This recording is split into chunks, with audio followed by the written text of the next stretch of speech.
여러분 안녕하세요. 오늘은 낭만주의 시대 그중 첫 번째 시간이에요. 선생님이 오늘은 얼굴을 계속 쭉 등장할 거예요. 여러분들이 이제 오프라인 계약 준비해야 되잖아요. 선생님과 만남 익숙해져야 되잖아요. 근데 주의할 점이 있어요. 저작권법 있죠? 선생님 얼굴 캡처하면 돼요? 안 돼요? 안 됩니다. 여러분들이 제출한 과제는 모두 음악 노트에 인쇄해서 붙이거나 또는 인쇄가 어려운 친구들, 나는 별도로 정리했다 하는 친구들은 옮겨 적어요. 게시판에 직접 쓴 친구들이요. 옮겨 적어서 오프라인 계약 후에 제출하도록 합니다. 선생님이 오프라인 계약 후에 바로 검사하겠습니다. 두 번째, 오프라인 계약 후에 수업 시간에 음악과 탐구, 수행평가 30점짜리 실시하겠습니다. 선생님이 여태까지 학습한 내용 그냥 한 거 아니겠죠? 혹시 내가 놓친 부분이 있다면 영상이니까 다시 한번 돌려봐도 좋아요. 그래서 학습한 내용 그리고 음악 노트 꼼꼼히 작성해서 가지고 옵니다. 그리고 이 수행평가는 수업 시간 중에 선생님 앞에서 실시하도록 할 거예요. 우리 서양음악사의 큰 흐름 다시 한번 정리해 볼까요? 고대 중세 시대는 어떤 음악이 특징이었어요? 맞아요. 신들을 위한 음악 중심이었죠. 그러다 르네상스 시대 가서는 신들을 위한 음악뿐만 아니라 인간을 위한 음악도 중시하게 됩니다. 거기다가 인쇄술까지 발전하게 돼요. 그래서 특정 계층에서만 향유되었던 음악이 일반 평민들 모든 사람에게도 향유할 수 있게 해주는 그런 큰 계기가 되죠. 그러면 바로크 시대에는 뭘 중시했을까요? 인간의 감정을 중시했는데요. 특히 보편적이고 객관적인 감정을 중시합니다. 거기다 대표 작곡가 3인 누가 있었어요? 바흐, 핸델, 비발디가 있었어요. 그 중에서 우리는 2명, 바흐, 핸델에 대해서 학습했었죠. 그러다가 바흐가 서거하게 된 이후 고전시대로 넘어갑니다. 이성을 좀 더 중시하게 됩니다. 그래서 인간의 절대적인 면을 조금 더 잘 드러낼 수 있는 기하음악이 정말 많이 발달하게 되죠. 대표 작곡가 3인 누가 있었어요? 너무 중요해요. 하, 모, 베, 하이든, 모차르트, 베토벤이 있었습니다. 그리고 이번 시간에는 낭만 시대에 대해서 학습하게 될 건데요. 그러면 여기서 퀴즈. 낭만 시대 때는 감정이 중요할까요? 이성이 중요할까요? 정답은요. 감정이 더 중요합니다. 근데 단 바로크 시대와 차이점이 있어요. 이땐 자유로운 감정이 중요한 거예요. 이게 무슨 말이냐면 인간이 누구나 사랑을 느낄 수 있죠? 근데 선생님 얘기는 절대 아니에요. 어떤 사람은 사랑하는 과정에서 차일 수도 있고 그리고 어떤 사람은 찰 수도 있고 그러다 보면은 사랑하다가 또 슬플 수도 있고 슬프다가 또 애증이 생길 수도 있고 뭐 이런 정말 복합적이고 그리고 정말 개개인이 겪는 섬세한 감정들 있죠. 이런 섬세한 감정을 중요시했다는 뜻이에요. 그러다 보니까 음악도 점차 틀, 형식에서 탈피하게 되는 거죠. 오늘 이 대표 작곡가 그리고 대표 음악가에 대해서 학습하도록 하겠습니다. 낭만시대 어원 한번 알아볼게요. 로맨틱이에요. 틀을 탈피하라가 낭만주의 시대 미션이었어요. 첫 번째, 아까 이야기했다시피 자유로운 감정이 많이 발달하게 됩니다. 그리고 그에 따른 음악이 발전하게 되고요. 두 번째, 예술 가곡이 발전하게 되는데요. 예술 가곡이 무슨 뜻이냐면 노래, 그리고 피아노, 거기다가 하나 더, 시까지 합쳐지는 건데요. 시를 음악에 차용하는 거예요. 그래서 음악을 노래하면 마치 내가 시를 노래하는 것 같은 그런 인간의 감정을 정말 극대화해서 표현할 수 있는 게 시잖아요. 그런 감정적인 면을 잘 드러나기 위해서 피아노와 성악과 시를 합친 장르가 발전하는데 그게 바로 예술 가곡이라고 합니다. 세 번째 특징, 피아노 음악이 굉장히 많이 발전하게 되는데요. 그다음에 네 번째, 발레 음악도 발전하고요. 그다음에 다섯 번째, 표제 음악이 발전하게 되는데요. 표제 음악이 무슨 뜻이었죠? 기악곡에 제목이 있어요, 없어요?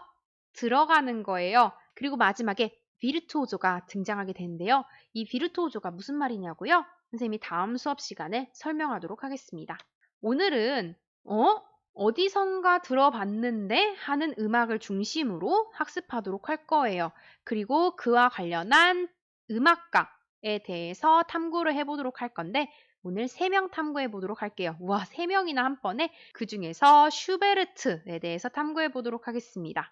선생님 집에 세탁기에 이런 소리가 납니다. 선생님 집에 있는 세탁기랑 똑같은 소리 나는 학생 있어요? 네. 근데 이 노래 그냥 뭐 벨소리 같은 아무 노래 아니고요. 슈베르트의 노래입니다. 슈베르트 예술가곡 중에 송어라는 멜로디인데요. 슈베르트의 생애에 대해서 간단하게 탐구를 해봐야겠죠. 슈베르트는 오스트리아에서 태어났고요. 선생님이 지금부터 여러 컷의 만화를 보여줄 거예요. 이 PPT 한 장면마다 여러분들이 요약해서 직접 학습지에 정리해보는 거예요. 알겠죠? 슈베르트는 일단 음악 영재였어요. 노래도 잘하고 피아노도 잘 치고 그러다가 이제는 작곡도 잘하게 된 거예요. 근데 아버지는 아니 무슨 음악을 하는가 너는 교사가 딱이야. 너는 선생님이 되렴 하라고 했었죠. 근데 이제 슈베르트는 몰래 작곡을 계속하죠. 원래 반대를 하면 더 하는 법이잖아요. 정말 많은 곡을 작곡하게 되고 아까 이야기했던 예술가곡을 특히 많이 작곡해요. 여러분들이 선생님이 아까 이야기한 송어라는 곡도 있고요. 들장미, 마왕이라는 곡 등 굉장히 많은 곡을 작곡하는데요. 특히 괴테의 시를 좋아했다고 해요. BTS 팬클럽이 뭐예요? 아미 맞아요? 아미? 근데 슈베르트의 팬클럽은 뭘까요? 바로 슈베르티아드예요. 슈베르트를 사랑하는 모임을 만들고 거기서 음악을 많이 감상을 한 거죠. 연주회에서 나중에 이름이 알려지고 큰 성공을 거두죠. 근데 왜 천재들은 요절한다는 말 들어봤나요? 슈베르트도 오래 살지 못하고 건강이 급격하게 나빠져서 세상을 떠나고 말았습니다. 하지만 그의 작품은 지금까지도 남아서 이렇게 우리 수업 시간에 등장을 하게 됩니다. 슈베르트의 대표 작품 몇 가지만 다시 한번 이야기할게요. 예술가곡 송어, 마왕이 있고요. 그 다음에 연가곡에는 겨울나그네, 그리고 아베 마리아라는 노래도 있습니다. 그리고 교향곡도 작곡했는데요. 미완성 교향곡이 굉장히 유명합니다. 슈베르트 송어 원곡 이제 드디어 한번 들어볼까요?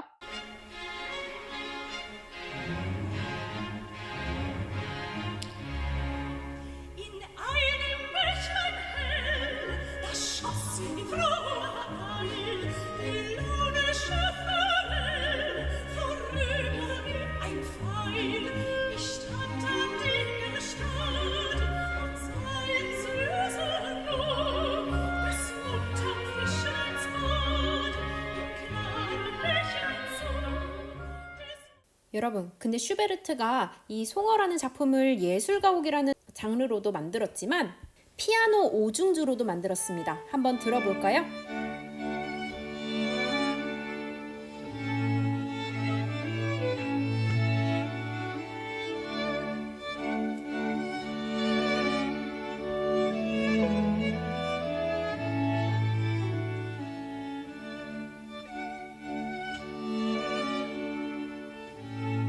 여기에는 악기가 바이올린, 비올라, 첼로, 그리고 더블 베이스, 피아노가 들어갑니다. 자, 이젠 우리 두 번째 멘델스존에 대해서 한번 학습해 보도록 할 건데요. 여러분, 이 노래 들으면 어떤 한 장면이 떠오를 거예요. 어디서 들어봤어요? 결혼식장에서 들어봤죠? 결혼식장에 신랑, 신부, 입장! 빠바바밤, 빠바바밤 이 노래 나오죠. 이게 멘델스존이 작곡했다는 사실 알고 있었나요? 멘델스존의 극음악 한여름밤의 꿈 중 결혼행진곡이라는 노래입니다. 극음악이 뭐냐면요. 연극에 쓰이는 음악이에요. 근데 멘델스존이 나중에 이야기 다시 하겠지만 연극을 굉장히 좋아했어요. 그래서 이 연극에 맞는 음악도 굉장히 많이 작곡했는데 셰익스피어 작품 중에 한여름밤의 꿈이라는 작품이 있어요. 근데 이 멘델스존이 이 작품을 보고 영감을 받아서 극음악을 만드는데요. 그 중에서 결혼하는 장면입니다. 그 결혼하는 장면에 이 빠바바밤 빠바바밤 이 결혼행진곡을 작곡했어요. 멘델스존의 생애에 대해서 간단히 알아볼게요. 이탈리아 사람이고요. 자, 지금부터 선생님이 보여주는 내용들 한 컷 한 컷 요약해야겠죠? 멘델스존은 아까 이야기했다시피 한여름밤의 꿈 중에서 결혼행진곡 작곡가이기도 하고요. 셰익스피어의 작품을 굉장히 좋아했어요. 그래서 연극과 관련한 음악을 굉장히 많이 작곡했습니다. 두 번째 컷입니다. 그러다가 멘델스존은 영국으로 연주 여행을 떠났는데요. 영국에서 굉장히 유명해요. 영국에서 유명했던 작곡가 또 누구 있었죠? 바로크 시대에? 맞아요. 핸델이에요. 핸델은 귀화해버리죠. 근데 멘델스존은 이탈리아에서의 느낌을 담아서 교향곡 이탈리아를 만들기도 했어요. 그리고 스코틀랜드를 여행할 때는 정말 유명한 곡이 있거든요. 핑가레 동굴이라는 서곡도 작곡했습니다. 마지막 컷입니다. 바흐를 굉장히 존경했어요. 그래서 바흐의 곡도 지휘해서 널리 알렸고요. 베토벤, 모차르트, 슈베르트 등의 정말 존경하는 음악가를 찾아서 널리 사람들에게 알리기도 했습니다. 뿐만 아니라 라이프치히 음악원을 세워서 후학을 양성하기도 했습니다. 멘델스존의 대표 작품 뭐가 있을까요? 극음악 한여름밤의 꿈, 그리고 교향곡 이탈리아, 연주회용 서곡 핑가레 동굴이 대표적으로 있겠습니다. 그러면 아까 잠깐 들려주었던 결혼행진곡 실제 곡으로 한번 들어볼까요?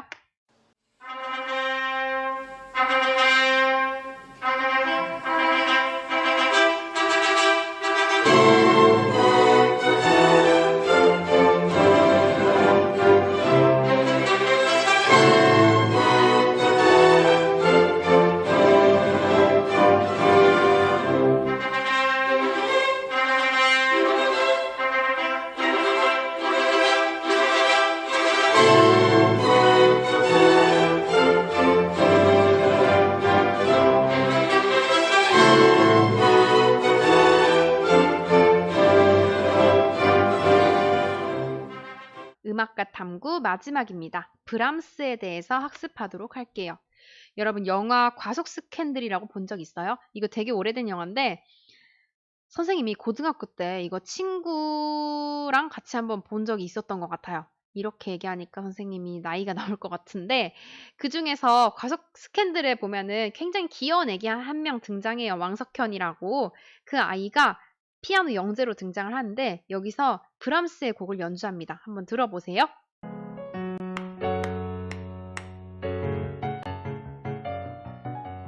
이 노래 어디서 들어본 적 있죠? 어디서 들어본지는 모르겠는데 들어봤어요. 그쵸? 이게 바로 브람스의 헝가리 무곡이라는 작품입니다. 넘어갈게요. 브람스는 독일 출생이고요. 떠돌이 약사인 아버지를 따라서 독일의 여러 곳을 다니면서 연주를 많이 했어요. 그리고 브람스 역시 음악 신동이었죠. 근데 브람스는 독특하게 이 헝가리의 매력에 빠집니다. 그러니까 분명히 독일 사람이거든요. 특히 헝가리 특유의 그런 민족 음계가 있어요. 집시 음계라고 해가지고 또 헝가리 음악과 그리고 헝가리의 정서와 관련된 음악을 굉장히 많이 작곡해요. 당시 또 유명한 작곡가 슈만이라고 있었거든요. 근데 이 슈만이 신문을 운영을 했었어요. 음악 신보라고 해가지고 슈만이 브람스라는 영재를 알고서 베토벤만큼 기대되는 젊은 음악가 브람스가 나타났다라고 실으니까 이제 브람스가 감동을 하게 된 거죠. 그래서 더 용기를 얻어서 열심히 작곡을 하던 와중에 내가 존경하던 음악가 슈만 그리고 어머니가 동시에 세상을 떠나요. 그래서 그 슬픈 마음을 담아서 레퀴엠을 작곡하는데요. 그게 바로 독일 레퀴엠이라는 곡입니다. 명곡으로 지금까지 인정받게 되었습니다. 뒤이어서 오랫동안 연구한 헝가리 춤곡도 발표해서 큰 인기를 누렸어요. 마지막 컷입니다. 요약해보세요. 정말 중요한데요. 잘 들으세요. 여러분, 베토벤은 고전주의 사람이에요? 아니면 낭만주의 사람이에요? 분명히 고전주의 시대의 작곡가죠. 근데 틀을 탈피하려고 했고 하이든 모차르트와 달리 낭만주의적 성향을 가진 고전주의자다라고 이야기를 합니다. 반대로요. 브람스는요. 고전주의 시대의 형식을 굉장히 좋아해요. 그래서 남들이 다 이 시대의 표제음악 작곡할 때 브람스는 절대음악을 작곡을 많이 하는 거예요. 그래서 브람스는 낭만주의자지만 그 성격은 고전주의적 성격을 가졌다라고 이야기를 합니다. 그래서 여기 첫 번째 컷에 보면 이쪽이 유행이야 라고 남들은 다 저쪽으로 가지만 브람스 혼자 고전주의 쪽으로 가는 모습을 발견할 수 있어요. 브람스, 바흐, 베토벤 이렇게 세 명을 합쳐서 심지어 앞글자도 똑같이 B야. 그래서 3B라고 할게요. 3B. 그래서 이 세 명은 공통점이 뭐냐면 세 명 다 형식미를 중시합니다. 또 하나 이성을 중시하는 음악을 많이 작곡했다는 공통점이 있습니다. 이 3B 알아두세요. 자, 그러면 우리 헝가리 무곡 5번 브람스의 작품 한번 들어볼게요.